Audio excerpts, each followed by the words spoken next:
Bora mergulhar de cabeça em um dos universos mais fascinantes da literatura online. Hoje, a gente vai desconstruir o sistema de poder de um registro da jornada de um mortal para a imortalidade. Uma saga que é simplesmente épica.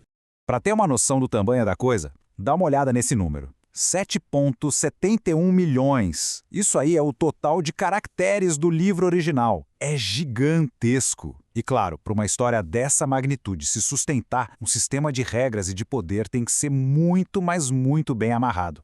Mas sabe qual é o segredo? O que faz essa história funcionar é uma premissa muito humana. Não é sobre um herói escolhido pelo destino, nada disso. A gente acompanha o Han Li, um garoto comum, com um talento bem mediano, que enfrenta um caminho brutal para deixar de ser mortal e virar quase um deus. Essa luta que conectou milhões de pessoas.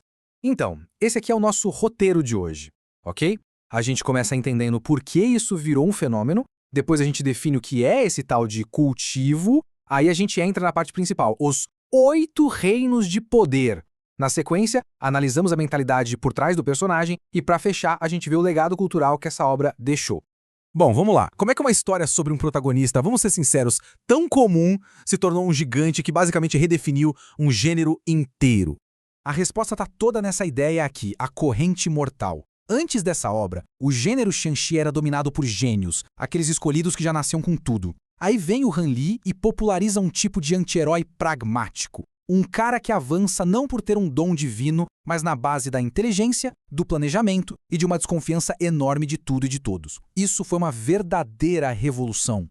Agora, vamos para a fundação desse universo todo. A gente ouve o tempo todo o termo cultivo imortal, mas o que isso significa na prática?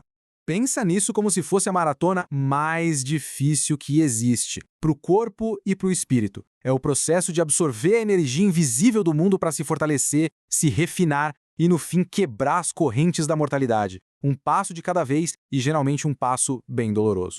É uma busca para transcender completamente. E como se começa essa brincadeira? Primeiro, tem que ter as raízes espirituais, que é tipo um talento natural para sentir a energia do mundo. Mas só isso não basta. E aqui entra o pulo do gato, a técnica. Não adianta nada ter aptidão se não tiver o método certo, o manual de instruções para guiar essa energia, sabe? Que é justamente a técnica que o Han Li encontra meio por acaso. Ou seja, o método e o método têm que andar juntos. Com a base entendida, a gente chega no coração da nossa análise, a hierarquia de poder. É aqui que a jornada vira uma escalada quase impossível em direção aos céus. E isso leva a gente a uma pergunta fundamental. No mundo com seres que vivem por milênios e podem, sei lá, mudar a paisagem, como é que se mede a força? A resposta está num sistema de reinos, uma hierarquia bem clara e, sinceramente, bem brutal. E essa tabela aqui ilustra perfeitamente essa escada. Começa ali na condensação de Qi, onde a pessoa é pouco mais que um humano aprimorado. Mas olha o salto para o estabelecimento da fundação. A expectativa de vida já passa de 200 anos. Depois, formação do núcleo, mais de 500. E na alma nascente, a vida vai para mais de 1000 anos e a alma se torna uma entidade própria, que pode até sobreviver se o corpo morrer. Cada degrau desses redefine a própria existência. O ponto mais importante aqui é que subir de reino não é como passar de nível num jogo. É uma reescrita de quem a pessoa é. O cultivador se afasta cada vez mais da condição humana, se tornando algo novo, muito mais poderoso e fundamentalmente diferente. Esse gráfico aqui deixa bem visual a maior motivação por trás de todo esse perigo e esforço. É a promessa de escapar da morte. Olha a progressão, de uma vida normal para séculos e depois para milênios. É a busca pela eternidade, transformada num caminho que dá para seguir, ainda que seja um caminho extremamente perigoso. Certo, a gente já entendeu o como do sistema. Mas agora vamos para o porquê de essa história específica ser tão cativante. E a resposta está na filosofia de sobrevivência do protagonista. Esse slide mostra o contraste que é a chave de tudo. A maioria dos heróis do gênero nasce com um talento absurdo. O Han Li, não. O potencial dele é descrito como medíocre. Ele sobrevive e avança não por um dom, mas por mérito próprio, por estratégia, pelas técnicas que ele rala para conseguir e por uma cautela que beira a paranoia. Essa citação aqui captura a essência do Han Li. Ele não é um herói querendo salvar o mundo. Ele é um sobrevivente pragmático. O maior poder dele não é uma habilidade chamativa, mas a mente calculista, a paciência para agir na hora certa e a determinação de fazer o que for preciso para continuar vivo.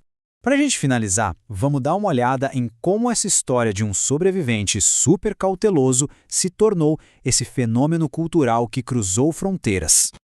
Os resultados falam por si. A obra não só dominou os rankings online, como se tornou uma propriedade intelectual valiosíssima, gerando jogos, quadrinhos, filmes e, claro, a popularíssima adaptação em animação 3D, que virou um sucesso global e apresentou a jornada do Han Li para uma nova geração de fãs no mundo todo. Isso tudo nos deixa com uma reflexão final, né? Talvez o apelo dessa história seja universal. A jornada de alguém comum que, com pura força de vontade, inteligência e perseverança, enfrenta um sistema feito para os talentosos e, contra todas as expectativas, vence. Por que será que essa narrativa, seja num mundo de fantasia ou na vida real, ressoa tão profundamente com a gente?